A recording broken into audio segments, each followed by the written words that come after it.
Thank you so much, Nicole. Yes, indeed.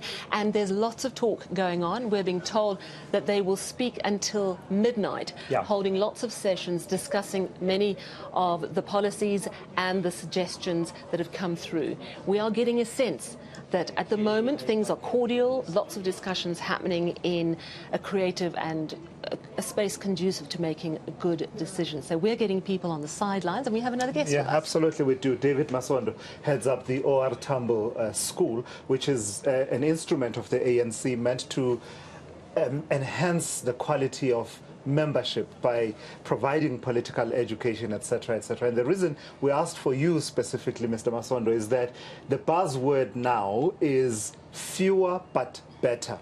And that comes from a reading that says, since 1994, there's been this reading that the quality and caliber of people joining the ANC has in many instances deteriorated, in that you've now opened the door and there are people who come in without the noble intents and not sharing really the vision and objectives of the ANC. So I suspect then that you will have strong views of what does this fewer but better look like in 2022 and beyond. How do you even begin to address that, where the step right now is very simple: fill out a form, 20 Rand, I'm a member of the ANC.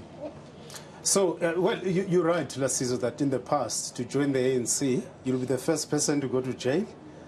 You'll be the first person who will possibly face death. Today, the conditions are different. People join for different reasons. Some of them is about self-interest, and self-interest in a narrow sense, that me and my family, not me in the context of a broader agenda to transform South Africa, to make the world a better place to live for everyone. So what we're seeking to do also through the school is to have members and leaders who at least understand how the world works, why there's poverty, unemployment, gender inequality, and how to change that. So the school does assist members and leaders in interpreting the world and how to change it. And part of the reason why we have this policy conference today is for those members to debate and discuss how to change this world of inequality. I mean, 11 million people unemployed. So this conference is discussing those issues. With crisis now of energy, this conference is getting into grips about why do we have the problems of climate change and how can we also deal with those problems. Let me suggest to you that you're not succeeding then in that mission, because as you are saying that you are equipping members with the tools of analysis and understanding of the world, but yet you still have a good proportion of your membership, and including in leadership ranks, that believe that the whole source of all our problems at the moment is that, for instance, we have a constitutional supremacy model of democracy as opposed to a parliamentary supremacy model of democracy, debates that you in the ANC and others settled long ago, having examined all these alternatives. You have a leadership that says in KwaZulu-Natal that, our judiciary is at the heart of all our problems. You're not winning this battle. You're not succeeding. So, firstly, talking about the ANC members, this is a mass movement, right? So the consciousness, the understanding will be uneven, will be different. So there are members who are new, who may not still understand what the ANC stands for. The second issue is that you do have leaders and members who are politically advanced, for lack of better words, but they disagree. We do have differences within the ANC on different policy issues, including the form of democracy that we have heard in South Africa. The ANC is very clear. We've chosen the path of constitutional democracy. There are minority views about, no, perhaps we must have parliamentary democracy. That view, I can say without fear of contradiction, that it's an insignificant view in the ANC.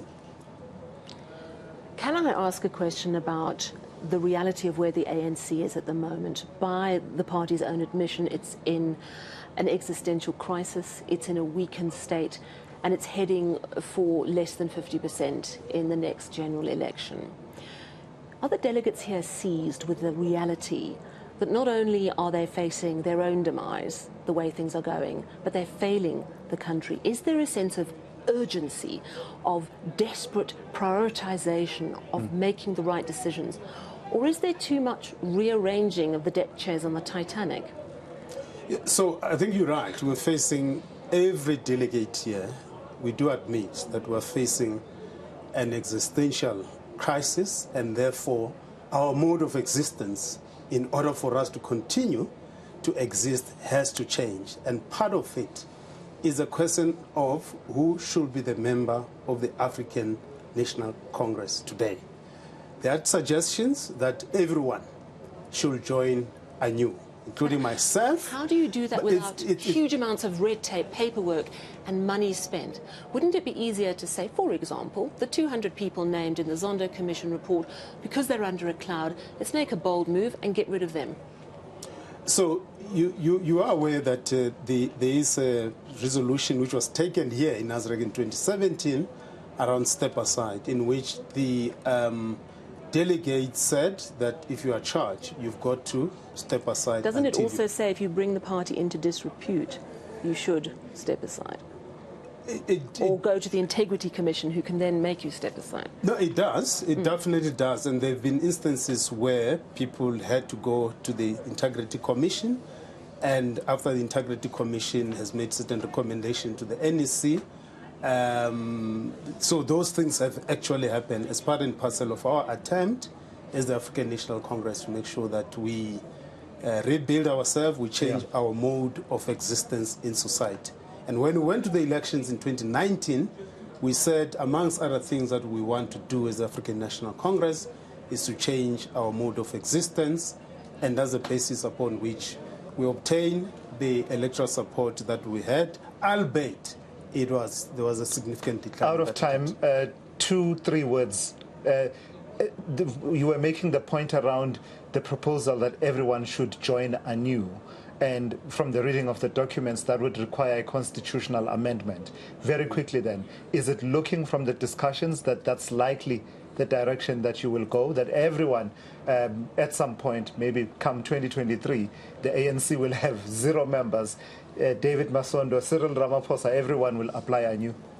So the discussion is going on now, and I can't say with certainty what will be the final resolution insofar as that, but there is enormous commitment that we need to change our mode of existence to avoid the existential crisis. We understand you can't commit at this point. David Masondo, thank you so much for coming through and engaging us on these matters. No, thank you so much. Yeah. All right, let's take a short